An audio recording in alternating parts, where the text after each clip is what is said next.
All right, Musk, let's get this straight. If sin is a byproduct of free will, then heaven, being a perfect place, can't have sin. So, no sin, no free will. It's that simple. Hold on a sec. Just because sin can come from free will doesn't mean it has to.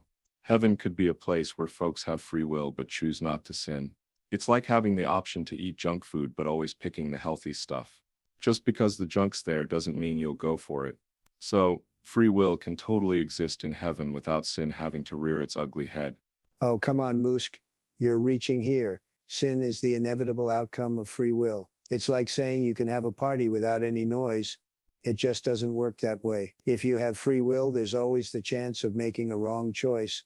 And that's sin. Heaven's supposed to be perfect, no mistakes, no wrong choices. So, if sin's a byproduct of free will, then free will can't exist in heaven. It's just common sense. Common sense?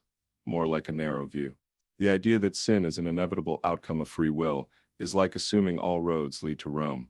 In heaven, beings could be so spiritually evolved that they have the free will to sin but choose not to out of pure love and goodness. It's not about the absence of choice, it's about the nature of the choosers. Saying free will can't exist in heaven because of a potential by minus product is like banning cars because they might get into accidents. We're talking about a realm beyond our normal understanding. So let's not box it in with such simplistic logic. Musk, you're missing the point here.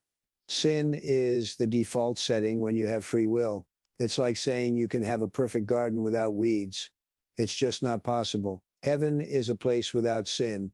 So if sin is a byproduct of free will, then free will can't exist there. It's not about evolution or choosing not to sin. It's about the fundamental nature of free will. You can't separate the two.